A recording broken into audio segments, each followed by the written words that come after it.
the Fundraising School and what we can learn about fundraising effectiveness today. Hi, I'm Bill Stanczykiewicz. This is the first day from the Fundraising School, and I'm joined today by Dr. Gene Tempel. He is the founder of the Indiana University Lilly Family School of Philanthropy, our Dean Emeritus.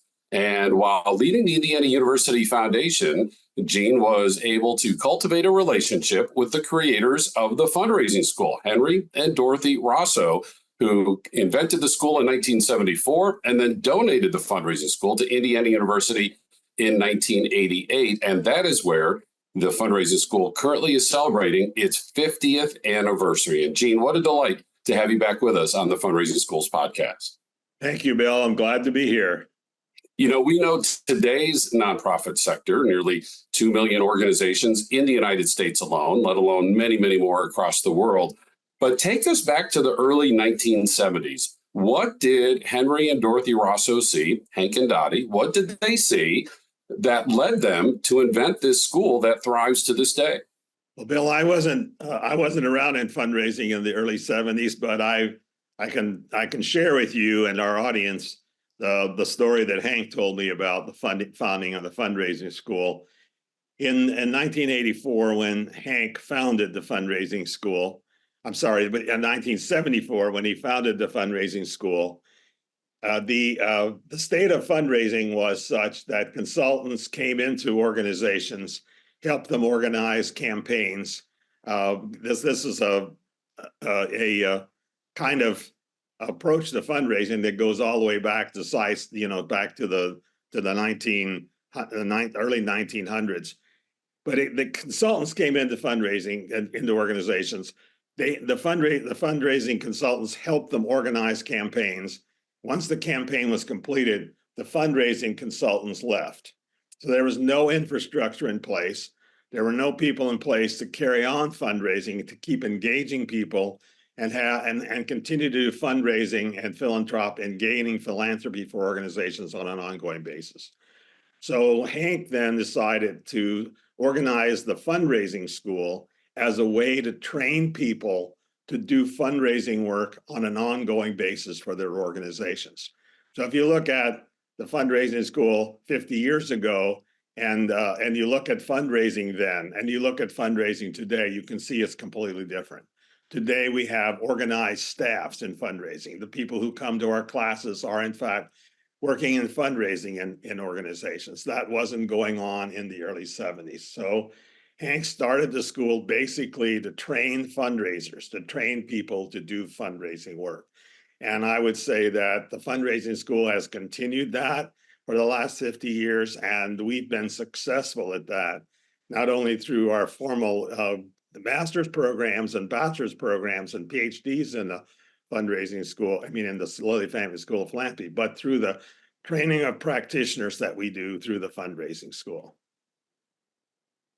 Gene, that was the vision for the Fundraising School, helping nonprofits systematize fundraising with their own permanent staff positions and not relying only on those consultants who come in, help with the campaign, and then move on to the next nonprofit. 1988, 14 years later, Hank and Dottie donated the Fundraising School to Indiana University, which created the Center on Philanthropy to surround and house the Fundraising School within IU. Why was it important for Hank and Dottie to have the Fundraising School in a Research One university, and that university being Indiana University? Well, Bill, I can tell there's a tale in all that. I want to share that. I think I want to share that tale with you and our audience. I went to the Fundraising School in 1980 because when I came to Indiana University in 1980, not having a fundraising background, I assumed that there would be people all around the institution who could teach me about fundraising, but there weren't people to teach me about fundraising. Their fundraising was basically conducted, the way it had always been. It's sending out a direct mail piece, doing planned giving work, etc. And so I went to the Fundraising School. I found this brochure on my desk one day, and I went to the Fundraising School in Minnesota in the fall of 1980. And so I met Hank and Dottie. I thought the training was remarkable. I kept that book. It's now in the Smithsonian. I kept that book for all of my life with my notes in it. And when I was put in charge by George Pinnell of decentralizing fundraising at Indiana University, I called Hank and asked him if he would come and do training, because we didn't have trained fundraisers to put in those spots. We had people who were assigned to do fundraising school in the various schools and programs, and they had no training. So we brought in Hank, which he was delighted to do, by the way, because it was the first time a major university ever asked him to become engaged in training their fundraising staff. So Hank came in over a period of years and trained staff. I think some of my colleagues, like Tim Seiler, learned about fundraising through that early fundraising training. And that then caused me to develop a relationship with Hank and Dottie. Hank got a grant from the Lilly Endowment to train trainers, and I was fortunate to be trained in that training program. Then Hank asked me to come and work for him, and I said no. How about giving the school to the university? And Hank had a very simple answer. He might be interested in discussing that if the university would take not only the subject of fundraising, but broader issues in philanthropy seriously. And that's how the discussion about moving the fundraising school from, the West Coast, the delightful West Coast, to Indiana University. Several places had talked to him about moving the fundraising school there, but people were interested in generating profit off of it. And he was interested in having research done related to fundraising and philanthropy, and in having academic coursework on philanthropy and fundraising, a university taking fundraising and philanthropy seriously. And that's how we came to be the place where the fundraising school ended up. We said, Gene, that's a beautiful story. That's a beautiful story. But it also reflects Hank's vision for what could be accomplished. So when we talk about what we're doing today in the university and in universities all across the country, that starts out with Hank's saying, I would consider that if the university would take it seriously. I want to ask you, you have such a distinguished career. You are known nationally and internationally for your leadership in the philanthropic sector, often cited as one of the top influencers in all of philanthropy. And you started as a student to the founder. And then you yourself became the master instructor to me and so many of the rest of us. What was that like, Gene? You started as a student in 1980 and became the one the rest of us turned to. Well, first of all, it was Hank was remarkable. The concepts he taught about how to organize fundraising and put it into a format that where you could start at one end and engage people over time in the organization. I mean, this concept of fundraising is the difficult work of engaging people in your cause. That really starts with what he was teaching. Second, he was so effective at teaching it. I could not believe how effective he was. And at the lunch break the first day, I asked him how he was doing that. And that's when he introduced me to the whole world of training and the way trainers were trained through. And he was using John Jones and University Associates to do the training. We continued to have them come in and do training until we ourselves could learn that methodology, using experiential learning, focusing on adult learners rather than children as learners. And so Hank really, he not only taught the content, but he told me about the methodology he was using. That was very impressive. And then of course he encouraged us to go back and talk to others about it. So when I got back, I asked for meetings with the dean and the associate deans to start talking about what I had learned in that class, developing a plan for fundraising, and these were the things I learned in the class. It was also then, along with that, when we asked Hank to come in and train trainers, we asked Hank to come in and train deans. And he loved training the deans. He loved having sessions, these 3-day sessions with the deans to train them about fundraising. And you then continued that on through leading the fundraising school, what was then the Center on Philanthropy, and now the Lilly Family School of Philanthropy at Indiana University. And again, something important to Hank and Dottie was to be in a Research One university, that wherever possible, the curriculum is research-based, evidence-based, not just fundraisers telling their stories, but where does the evidence lead us? And Gene, at the same time, Hank had some familiar phrases, some familiar sayings that endured to this day. And I know you enjoy recounting those and looking back and even sharing them to this day. Well, first of all, Hank's definition of fundraising is the gentle art of teaching people the joy of giving. And of course, he would say that in the early days, and people would snicker. They thought it was a way that Hank used to kind of make fundraising less daunting to people, less threatening to people. But it turns out that teaching people the joy of giving is something that really matters. That people who give philanthropically, who volunteer philanthropically, actually experience some joy from that. And the terrific thing is we now have people like Sarah Conrath on our faculty who have proven that people experience joy when they give and volunteer. And she leads a group of people across the country, experimental psychologists, neurologists, and others who have shown that Hank's phrase, "the joy of giving," means a lot. In fact, she has a chapter in Achieving Excellence in Fundraising that's called "The Joy of Giving," where she recounts some of that research, her own and others' research, that leads us to the joy of giving. Two other phrases I think that Hank used that still are valid today are the phrase of fundraising rests on the case for support.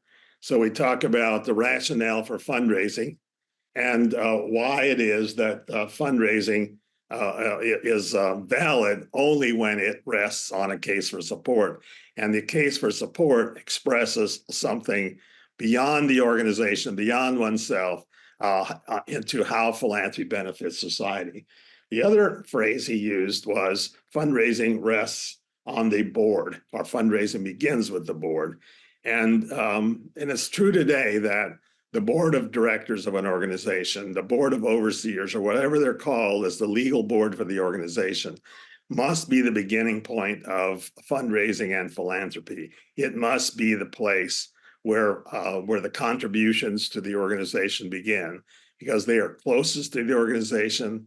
They are the true believers in the organization, and their testimony by making gifts is important to the case for support. Gene, wonderful words of enduring wisdom, the joy of giving, the case for support, the essential importance of the board of directors in fundraising. That really points out when Hank and Dottie invented the fundraising school in 1974, the course was taught with overheads on an overhead projector. The instructor would take one out of the notebook, put it on the overhead, show it up on the screen, take it off, put it back in the notebook, take the next one. Now we're teaching online. Back in the day, there was not digital fundraising. Now we're teaching artificial intelligence in fundraising. So much has changed over the last 50 years, but there also are some of these enduring lessons, as you just noticed and described for us. What can fundraisers take away from this, from these history lessons that they can continue to apply today and tomorrow to fundraise ethically and effectively? Well, Bill, first of all, one of Hank's premises that I learned in 1980 when I went to that course was that you should always look at the recency, frequency, and size of gifts. And I know that that's been in the study guide forever. Now, think about that concept when Hank was starting the fundraising school. They were having to work out off of 5x7 cards or 3x5 cards. People a lot of labor involved in sorting through that all by hand to get to the notion of who they might ask for an increased gift, or who might finally be a prospect for a major gift. And Hank had all these levels of giving were in Hank's plan in terms of developing a fundraising program. But there was no help for that except for doing it by hand, by paper, eyes on paper, looking at those records. Well, think about how that is today for fundraisers.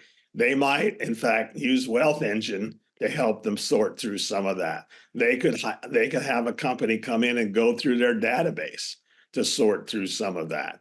You could use AI to generate letters based on that concept. So I guess the thing to know is that broccoli is in fact grown in a field, and just like that, your AI are the information that comes out of your out of your very sophisticated computer system, you operating your database, comes out of that concept that frequency, recency, and size of gift make a huge difference in whether it's time to ask for an increased gift or to ask for a major gift.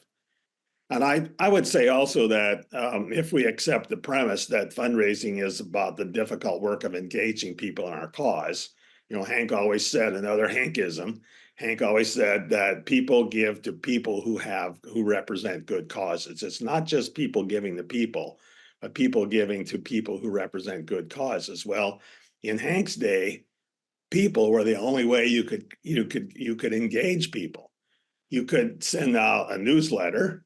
You could send out a letter from somebody. You could ask somebody to bring somebody to the organization. But think of the ways that you can operate that concept of engaging people in your cause today, through electronic means, through websites, through sending out a video even on somebody to somebody's email, to asking people to contribute, to using social media to drive people to your website, to having a Giving Tuesday. There was no such thing as Giving Tuesday, but all of these things come back to some of these early concepts that Hank put in place.